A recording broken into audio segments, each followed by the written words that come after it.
Donc aujourd'hui, on va regarder le concept de fonction croissante et décroissante. Si on prend l'exemple suivant, donc ici on a une fonction du second degré, c'est-à-dire ici on a une fonction du troisième degré, soit f de x est égal à 2x cube plus 3x carré moins 36x plus 5. Donc si on regarde cette fonction, on peut voir qu'elle est croissante. Donc, croissante, ça veut juste dire qu'elle monte. Donc, cette fonction, elle est croissante jusqu'à moins 3. Ensuite, elle est décroissante entre moins 3 et x est égal à 2. Et elle est ensuite encore croissante quand x est plus grand que 2. Donc, on peut dire que cette fonction, elle est croissante sur ces deux intervalles ici et décroissante ici parce que ça descend.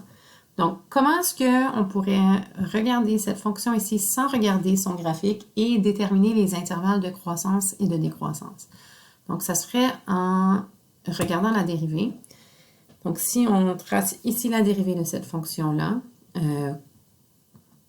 ici Desmos le fait pour nous, on peut voir que ce serait cette fonction ici du second degré. Donc, de moins l'infini à moins 3, on voit que la dérivée, elle est toujours positive. Donc, la pente de la tangente, si je traçais une pente à ce point-ci, ou à ce point-ci, ou à ce point-ci, on verrait que cette pente-là serait toujours positive. Donc, ce serait une droite tangente croissante. Donc, on peut le voir ici en regardant la dérivée. Cette dérivée est toujours positive, donc par-dessus l'axe des x.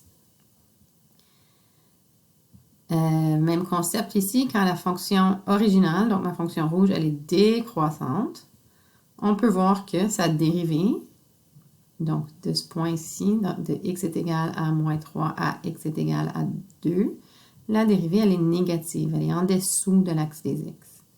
Okay? Puis, quand x est plus grand que 2, la dérivée, elle est positive, ce qui indique que ma fonction, elle est croissante.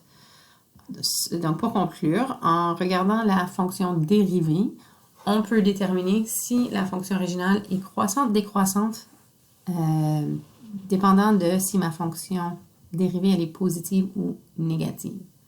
Fonction croissante, dérivée positive, fonction décroissante, dérivée négative.